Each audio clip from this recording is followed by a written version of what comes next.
मेळघाट व्याघ्र प्रकल्पाअंतर्गत येणाऱ्या सुसरदा वन परिक्षेत्रात वाघाच्या हल्ल्यात पुन्हा एक निष्पाप नागरिकाचा बळी गेला असून या घटनेमुळे संपूर्ण मेळघाट परिसरात भीतीचे वातावरण निर्माण झाले आहे। वाघाच्या हल्ल्यात किती निष्पाप जीव अजून गमवावे लागणार असा सवाल आता मेळघाट वासियांकडून उपस्थित केला जात आहे। प्राप्त माहितीनुसार बुधवारी सकाळच्या सुमारास सुसरदा वन परिक्षेत्राअंतर्गत येणाऱ्या पूर्व हिरा बंबई बीट मधील वनखंड क्रमांक 1173 येथे ही थरारक घटना घडली। हिरा बंबई येथील रहिवासी सीताराम गुथरिया वय 40 वर्ष यांचा बैल गेल्या 2 ते 3 दिवसांपासून हरवला होता। बैल घरी न परतल्याने चिंतेत असलेल्या सीताराम यांनी आपल्या 2 अल्पवयीन मुलांसह बैलाचा शोध घेण्याचा निर्णय घेतला। त्याच्या सोबत मुलगा उमेश गुथरिया इयत्ता 8वी आणि महेश गुथरिया इयत्ता 7वी हे दोघे होते। बैलाच्या शोधात तिघेही पूर्व हिरा बंबई बीट मधील वनखंड क्रमांक 1173 मध्ये गेले असता दबा धरून बसलेल्या वाघाने अचानक हल्ला चढवला। वाघाने थेट सीताराम गुथरिया यांच्यावर प्राणघातक हल्ला करत त्यांना ओढत घनदाट जंगलात नेले। आपल्या वडिलांवर वाघाने हल्ला केल्याचे दृश्य डोळ्यांसमोर पाहताच घाबरलेले दोन्ही चिमुकले जीव वाचवण्यासाठी गावाकडे पळाले। त्यांनी घरी पोहोचून संपूर्ण घटनेची माहिती कुटुंबियांना दिली। ही माहिती मिळताच गावात एकच खळबळ उडाली। घटनेची माहिती मिळताच वन विभाग, पोलीस प्रशासन आणि मेळघाट क्षेत्राचे माजी आमदार राजकुमार पटेल, कृषी उत्पन्न बाजार समितीचे सभापती रोहित पटेल, सामाजिक कार्यकर्ते वाहिद खान घटनास्थळी दाखल झाले। सुसरदा वन परिक्षेत्र अधिकारी अंजना बनसोड, पोलीस निरीक्षक अवतार सिंग चव्हाण, PSI सतीश झालटे, कृष्णा जामुनकर, जगत तेलगोटे तसेच वन विभाग व पोलीस विभागाचे कर्मचारी घटनास्थळी उपस्थित होते। मेळघाट क्षेत्राचे माजी आमदार राजकुमार पटेल यांच्या मदतीने मृतक सीताराम गुथरिया यांचा मृतदेह उत्तरीय तपासणीसाठी धारणी उपजिल्हा रुग्णालयात दाखल करण्यात आला। घटनेनंतर मृतकाच्या कुटुंबियांसह ग्रामस्थांनी वन विभागाविरोधात तीव्र संताप व्यक्त केला। वारंवार होणाऱ्या वाघाच्या हल्ल्यांमुळे ग्रामीण भागातील नागरिकांमध्ये प्रचंड भीतीचे वातावरण असून वन विभागाकडून प्रभावी उपाययोजना केल्या जात नसल्याचा आरोप ग्रामस्थांनी केला।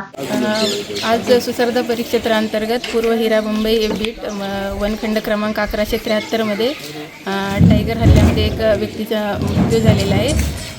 तर त्यांची बॉडी आता धारणेमध्ये CM साठी आणलेली आहे आणि नियमानुसार जे काही अनुदान असेल तर ते तात्काळ देण्याची कारवाई करण्यात येईल वन विभागाकडून।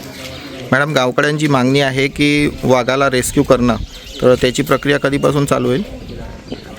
त्याच्या संबंधी वरिष्ठांशी सोबत आम्ही चर्चा करून संबंधित तात्काळ निर्णय घेऊ।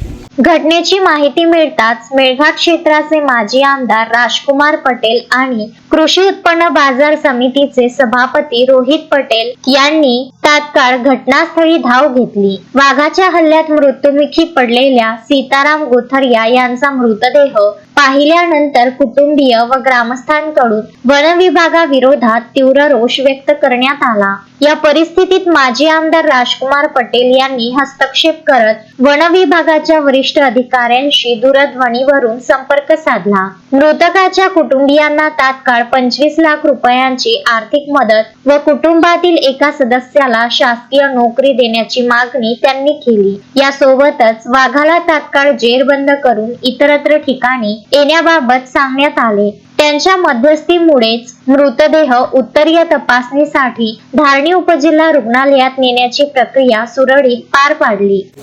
आज सवेरे 8 साढ़े 8 बजे के दरमियान वाहिद भाई का फ़ोन आया कि हीरा मुंबई में एक घटना हुई है।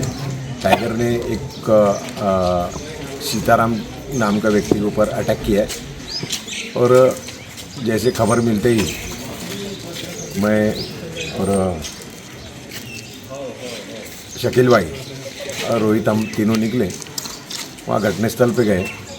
परिस्थिति बहुत गंभीर है। मेलघाट की परिस्थिति दिन पर दिन, यानी आज हम सिर्फ ज़्यादा से ज़्यादा 2 या 3 महीने हुआ होगा, 2-2.5 महीने हुआ होगा और योगायोग की ये घटना फिर से हो गई। मतलब 8वां घटना ही मेलघाट के अंदर। मैं पुलिस वाले थे, फॉरेस्ट वाले थे, सबके सहमति से गाँव वाले के उनके परिवार वालों के साथ में उनको मैंने सिर्फ इतना कहा है कि मैं मुआवजा तुमको दिलाऊंगा। साथ ही साथ में मैं तुमको अभी 5 लाख रुपए की डिमांड रखता हूँ। और वहाँ नेटवर्क नहीं तय करके मेरे सीसीएफ मैडम से मेरी कुछ बात हुई नहीं है, ना कोई डीसीएफ से बात हुई, ना किसी से बात हुई नहीं है। और नेटवर्क नहीं, इसलिए मेरी कुछ बात हुई नहीं है। आज हम उनकी एक मांग है कि भाई हमारे जो टाइगर है वो टाइगर को रेस्क्यू कराओ, तो हमारी दिक्कतें कम हो जाएंगी। अने एक हफ्ते में 4 घटनाएं, एक बैल मारा, एक भैंस मारा, एक गाय मारी और ये चौथा आदमी के ऊपर अटैक किया। तो मेरी एक विनती है, मैं हमेशा जिन लाभार्थी है वो लाभार्थी को नुकसान भरपाई मिले, ये मेरा उद्देश्य है। और साथ ही साथ में प्रशासन को मदद करना मेरी उद्देश्य है। लेकिन मेरी प्रशासन से विनती है कि मैंने उनको आश्वासन दिया है कि मैं सीसीएफ मैडम से बात करके रेस्क्यू करने का काम मैं कल से शुरू करूँगा। मैं उनको बोल के आया है, उनके परिवार के, गांव के सभी यहाँ पे उपस्थित है, उनके सामने मैंने बोला है हम जितनी जल्दी आप रेस्क्यू होता नहीं तब तक मैंने उनको थोड़ा सा फॉरेस्ट की गश्त आप वहाँ बढ़ाए, ऐसे मैंने उनसे विनती की है। गांव वाले ने मेरी बात को सहमति दी है। उन्होंने हमारे पास फॉरेस्ट की गाड़ी से हमें डेड बॉडी या पीएम करने के लिए लाए हैं। कुछ ही क्षणों में पीएम होंगे। मैं व्यवस्था करता हूँ उनको 5 लाख रुपए अभी देने की, और लीगल सर्टिफिकेट आ जाने के बाद में, वारस दाखला आ जाने के बाद में हम बाकी के उर्वरित पैसे उनको दें। तस्मीन शेख, सुलेमान मेमन, शकील अहमद सह जुगल किशोर जयस्वाल, विदर्भ न्यूज, धारणी।